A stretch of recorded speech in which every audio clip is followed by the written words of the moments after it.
People have got very confused. They think they can manifest everything they want while sitting in bed, but it doesn't really work like that. And then they wonder why, the whole visualization, law of attraction thing doesn't work. Well, you can't bloody focus. That's why it doesn't work. And we have to really think, what do I want? What does it look like? Today's interview is sponsored by Mulliganbrothers.com, where you can now buy the Inspire Change t-shirts, all linked down below at Mulliganbrothers.com. Before that, let's jump into the highlights. It's always important to define first the goal. What do you want in life, right? Once you know what you want in life, then you know what tools you want, which area of the mind you need to function in order to get there. People always say things like, oh, it's not the destination, it's all about the journey. You've heard that statement before. I'm like, what the hell? People who say that are people who don't know where the hell they're going. Step one is you must believe you're worthy of it. And that can take a little while, but it's not exactly work. You just keep saying, I'm worth this. I deserve this. I deserve love. I deserve wealth. I deserve health. I deserve success. So really wiring you're worth it. Because 80% of having wealth and love is the belief that you are worth it. When you've done that, and you've got to do that first, then take a minute to decide, what does that look like? People say, I want to be a millionaire. Well, I don't know, just want to be a millionaire. But no, you have to know for what. What are you going to do to be a millionaire? What are you going to do to find love? What does it look like? But if you look at most people, where's our energy going? All over the place. We're like a garden hose that we just swing around like a wild person. Have you ever turned the garden hose on, turned the tap on, and let the garden hose sit on the grass? It's like a snake, right? It's just like it's going all over the place. Nothing gets watered. But if you can actually grab the hose and point it at a plant, the plant gets sufficient energy, sufficient water for it to grow. Energy works the same way too. And that's why learning to focus is so critical and something that I always talk about. Because at the end of the day, if you can't focus, then you can't focus your energy. And if you can't focus your energy, nothing grows. So decide you're worth it. Be very clear about what it looks like. And then go out and do the work, because so many of us have read the secret. I just manifest. I just sit home and manifest. So take an athlete, for example, whether it's a soccer player or a tennis player, whoever it may be. If you're playing at the highest level, there's so many things that are demanding your energy. The press might be talking about you. The fans might be saying something about you. The critics out there. And if you're not careful, your energy could be directed to all of those things. Oh, I can't believe, the Guardian said that about me.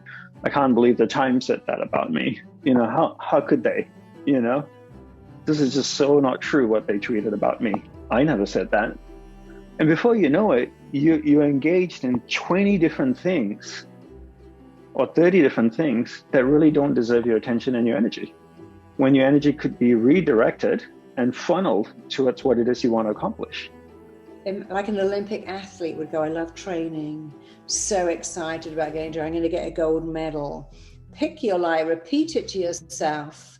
And by picking a good lie, you can probably make it real. So if I can keep my awareness on you and not let it go to the left, to the right, to somewhere else, I'm being focused. So that's how I define being focused. And it's really important, for all the people listening, that to define words, because people use words in today's world just so indiscriminately. People have got very confused. They think they can manifest everything they want while sitting in bed, but it doesn't really work like that.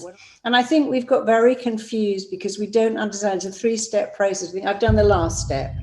I'm doing the work, but I don't really think I'm worth it. I've done the first step. I think I'm worth it. I'm not doing the work. You have to do all 3. And if you do all 3, you can pretty much have whatever you want. And again, one thing I should say is that, every teacher, every speaker, educator may use words differently, right? So if you're studying with one person, it's important to get them to define the words to you. So I define focus one way, awareness one way, the mind one way. But, if you're studying philosophy with another person, they might define it differently. Not saying one is right, one is wrong, but it's just important to understand how that person is using the words so that you can put all the pieces together. So understanding the three states of mind is critical, because at any given point in time, you can understand which area of the mind you're functioning in. Not one is better than the other. They just have different attributes. So if you're in your conscious mind, you're very externalized. If you're in your subconscious, you're thinking about your past.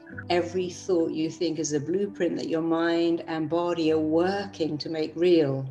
We think better blueprints. You can all wake up and go, oh my God, today's a nightmare. I'm so stressed. I'm losing my mind. But that's a blueprint.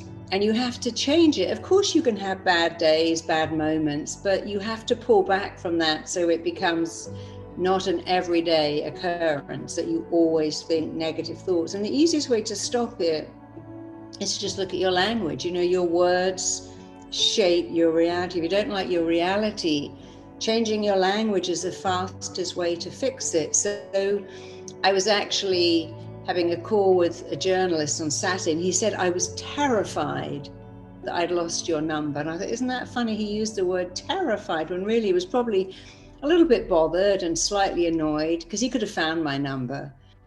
People need a sense of purpose. And if people don't have a sense of purpose, they feel lost, they feel depressed, they feel unwanted, unneeded, they're not contributing. Kids feel the same way too, right? When kids don't have a purpose or something greater need to do something, then they don't feel any importance. Then where do you channel all that energy? Energy is so powerful, right? And energy has the ability to create things. So if you don't have a point of focus for the energy to flow, then it's going to go all over the place. Just take water coming down from a mountain. If it was spreading all over the mountain, that's one thing. But if you could channel all that water down a river or a river, you could harness that water, generate electricity, use that for, irrigation, all kinds of things. Energy is the same way. When you have a central purpose, it's almost like you're channeling all that energy to one place. Then it's easier to manifest things, to create things that you want. As a result, people feel happier, more fulfilled. But when you don't have that, then it's just going all over the place. Sometimes it's invested in things and people that we don't like, that are not aligned with us, which results in experiences that are unpleasant. And it just creates complication.